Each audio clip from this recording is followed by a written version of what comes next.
রোজিনাস ক্লাবে সমস্ত মৎস্য শিকারী বন্ধু এবং ভিউয়ার্স বন্ধুদের স্বাগত। আপনারা ব্যাকে দেখতে পাচ্ছেন পুকুরে যা ময়লা পড়েছে, সামনে দেখতে পাচ্ছি সেই ময়লা পরিষ্কারের কাজ চলছে। কয়েকটি বোতল পড়ে বা আশপাশে যে গাছপালা গজিয়েছে সেগুলো পরিষ্কার চলছে, এবং যদি কোনো পলিথিন বা বোতল ভাসে সেগুলো খোঁজখবর চলছে। তো এই ব্যাকে যে পুকুরটি দেখছেন, এই পুকুরে পাশের তারিখ পরিবর্তন হতে চলেছে। পাশের তারিখ ছিল 9ই অক্টোবর এবং সেটি পরিবর্তন হয়ে যাচ্ছে। পুকুরটি হচ্ছে চাপড়া পুকুর, ভাস্তারা, রথতলা। এখানে পুকুরটি ডিস্ট্রিক্ট হচ্ছে হুগলি। এই পুকুরে পাশের তথ্য আমি আপনাদের সঙ্গে শেয়ার করেছিলাম, আপনারা দেখেছেন। এবং এই পুকুরে যে মাছ দেখানো হয়েছিল তখন আমি ছিলাম না, কিন্তু সেই ভিডিও কমিটি পক্ষ আমার জন্য করে রেখেছিলেন। সেই ভিডিও আমি আপনাদের সঙ্গে শেয়ার করেছি, সেটিও আপনারা দেখেছেন।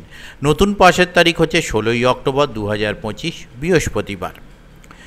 তো এই তারিখ থেকে পাসটি শুরু হবে, এবং যেহেতু প্রথম পাসের দিন পরিবর্তন হয়ে গেছে তাই বাকি ডেটগুলো পরিবর্তিত হয়েছে। বাকি ডেটগুলো হচ্ছে 16ই অক্টোবরের পর 18ই অক্টোবর, 19শে অক্টোবর, 21শে অক্টোবর, 22শে অক্টোবর, 25শে অক্টোবর, 26শে অক্টোবর, 28শে অক্টোবর, 29 এবং 30শে অক্টোবর। ওনাদের পাশে যে সমস্ত নিয়মাবলী ছিল সেগুলো আমি আপনাদের সঙ্গে আবারও শেয়ার করে দিচ্ছি, আপনারা সেটি দেখতে পাবেন।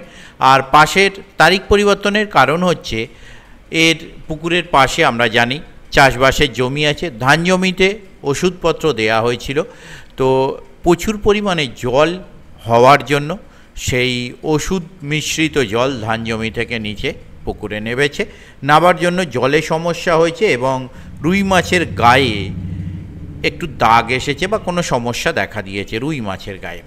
তো সেই সমস্যা মেটানোর জন্য বা দূর করার জন্য কমিটি পক্ষ যথেষ্ট পরিমাণ চেষ্টা করছেন। আমি গিয়ে দেখলাম যে ডাক্তারপত্র এসেছিলেন, এসে ওনারা যে ধরনের মেডিসিন বা ওষুধপত্র লাগা উচিত জল ঠিক করার জন্য, এবং রুই মাছের গায়ে যে দাগ এসেছে বা সমস্যা হয়েছে যাই হোক না কেন সেটাকে ঠিক করার জন্য ওষুধপত্র দেখলাম রয়েছে অনেকই অফিসে রাখা।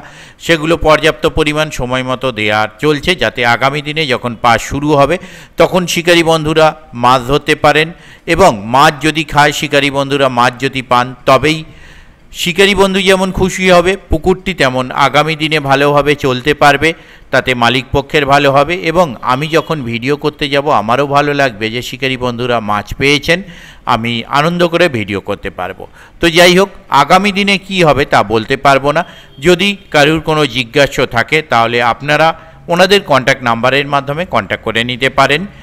ওনাদের কন্ট্যাক্ট নাম্বার আমি স্ক্রিনে ডিসপ্লে করে দিয়েছি। আর আগামী দিন আমি যাওয়ার চেষ্টা করব, যদি যেতে পারি সেই তথ্য আমি আপনাদের সঙ্গে শেয়ার করব। আমি আপাতত বিদায় নিচ্ছি, দেখতে থাকুন বাকি ভিডিওটুকু, এবং আপনারা যারা যাবেন তারা অবশ্যই খোঁজ খবর নিয়ে বুঝে শুনে নিজ দায়িত্বে যাবেন। বিগতবারে আমরা জানি এই পুকুরে কিন্তু যথেষ্ট পরিমাণ বড় মাছ দেখিয়েছিল, বড় মাছ খেয়েছিল। তবে এবারে কি হবে, আগামী দিনে বড় খাবে, ছোট খাবে, পুঁটি খাবে না বোয়াল খাবে, কাতলা খাবে না ইলিশ খাবে, বলা মুশকিল। তো যাই হোক, দেখা যাক আগামী দিনে আমি যাব, রিপোর্ট কি হচ্ছে আমি আপনাদের সঙ্গে শেয়ার করব, সেই আশাই রাখছি। ধন্যবাদ। হ্যাঁ, মাছ ধর একটা আমি ভিডিও করবো। খুলে ফেললো কাক একটা, ওর নাতে একটা খুলে ফেলো বড়। লাগাই দিয়ে এটা লাগিয়ে তোর ভিডিও করে মিরগেলটা অত খেলবে না, আমেরিকানটা বেশি খেলবে। ধর ধর তাড়াতাড়ি মাছ ধর। দুটো এই যে তোর মা ছবি পাঠিয়ে দিই মা। এইখানে গিলবে না, ওখানে চুপ হাঁটে চুপ। এইখানে মাছ খাচ্ছে গো।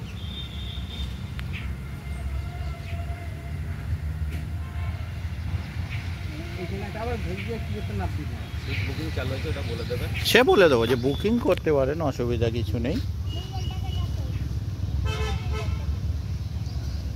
তবে